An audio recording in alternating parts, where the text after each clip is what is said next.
Tony, hey. Great to meet you. Yeah, thanks. Thank you for inviting. Yeah, no problem. Yeah. It's a pleasure. And welcome to the Humaniiize Podcast. And I look forward to talking to you about your experience as a venture capital investor. Yeah. So, Tony, why don't we start with you just giving a bit of an introduction and talking about your experience as the managing director of Gobi Partners. For your information, so Gobi has been around for 20 years right now. I joined the company or the firm 5 years ago when they just set up their Hong Kong office. So at that time, they was appointed or they had a partnership with Alibaba to launch a very dedicated VC fund here in Hong Kong. It's called Alibaba Hong Kong Entrepreneurs Fund. So Alibaba is the LP, or we call it investor of the fund. And Gobi Partners is the GP, or we call it investment manager of the fund. And at that time, with our occasions, we got cross paths to each other, and then we just, hey, why don't we work something together? And that's why I've been here for 5 years here in Gobi Hong Kong office. And for the past years, so I've been focusing on looking into a startup here in Hong Kong ecosystem.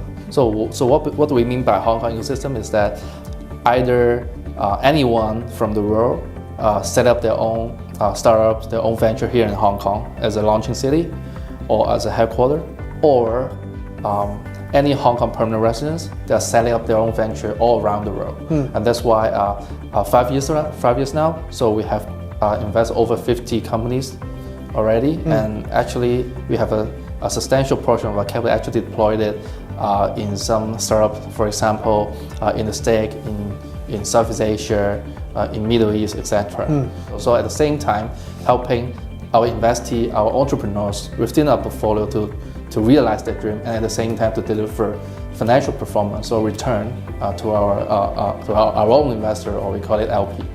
Very interesting, Tony. Yeah. And one thing I was hoping that you could maybe demystify, because I think a lot of people are very curious about venture capital investing, in particular entrepreneurs and early stage startup founders. I was wondering at Gobi, what do you typically look for in early stage startups that you ultimately invest in? Top priority is the founder.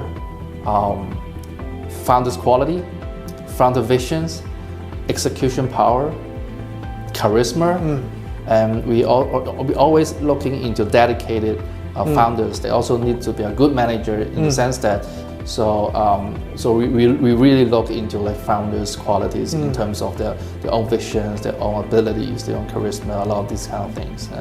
And also one very interesting indicator is that we also assess the team that their founders recruited, because we believe that great founder attract great people. So this is a very important thing that we usually look into. Interesting. Yeah, that's really fascinating insight, Tony. And on a similar note, I believe that under your roster at Gobi, you've invested in 9 different unicorn companies, I believe. Yes. And I was just wondering, were there any early indicators that led you to believe that these companies would achieve that status?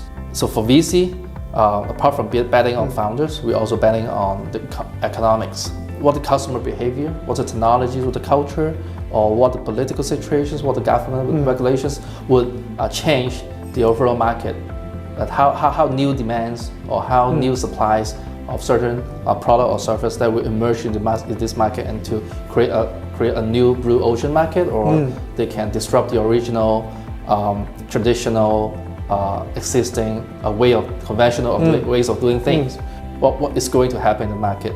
So this is the trend, the homework that we need to do in order to realize or to locate which industry or which new market that we want to look into or put some of our capital in it. Interesting. And are there any particular sectors or industries at the moment which you're paying close attention to, or which excite you particularly? Yes. So for example, as after the internet or the mobile internet bomb, so a lot of data is here. So in the past few years, artificial intelligence, although artificial intelligence has always been around for over 50 years, but it became a sector now.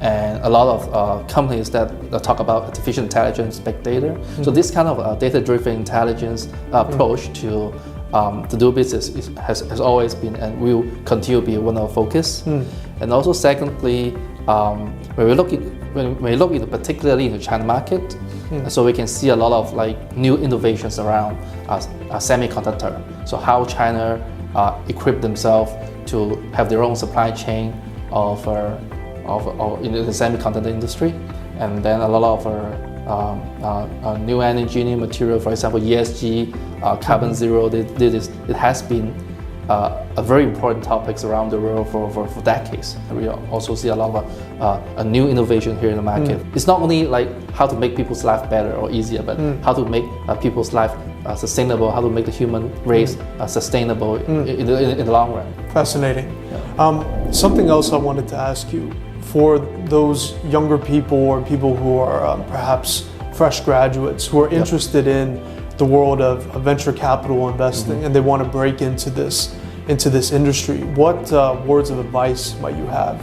Actually, there are a lot of different advice according to what kind of persons you are. Yeah. So I think number one is always review internally what personalities you are, because if you want to break into venture capital, be a venture capitalist, so risk appetite is really a thing that you need to consider. So there are a lot of different role in finance, right? So we have we have investment banking, we have commercial banking, we have hedge fund, we have mutual fund, this kind of asset management. We have private banks, we have private equity, right?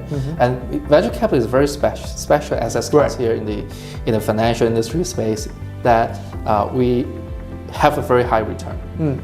But the prerequisites or the preconditions of this is you are willing or you are capable of taking risk. So I think this is a very simple and preliminary example of how people should consider them. I have the ability to invest in a certain industry, or AKA I have the ability to manage the risk in a certain industry. Interesting. And what are some of the ways in which your firm or venture capital in general assists the companies that they ultimately invest in, aside from the actual capital that's allocated? First, very important is hiring. So how they hire the right people, how you put people in the team together to realize all these business plans. And secondly is about like how we have a market insight. We know that if we are investing in the industry, we understand the industry. So what is happening here, what is your positions of your team, of your products within this market, and how you need to grow. If you're getting the revenue, the pie from the other competitors or the original players here in the market, so how will they respond, and how you are going to react with that? So are you growing with these competitors? Are you fighting ahead with these competitors? How you maintain this kind of relationship and helping these founders to how to navigate and how to really position themselves here in the market. Interesting.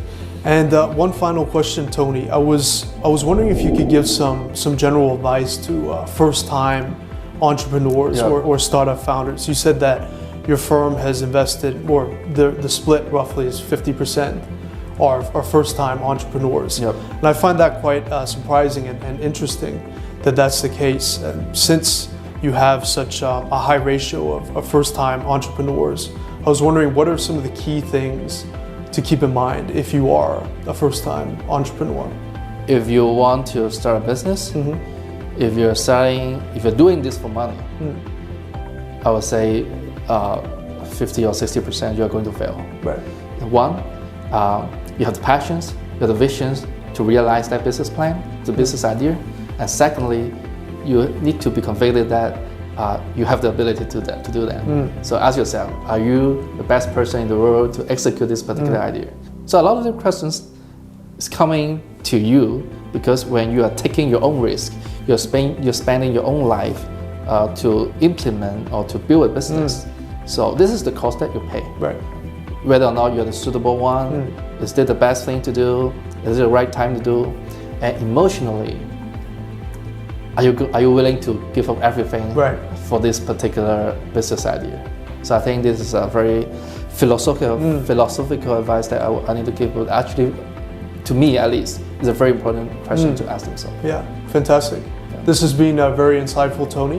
Yeah. Thank you so much for your time, and I'm sure the audience welcome. will greatly value your insight. Thank you so much. Nice to meet you. Thank you.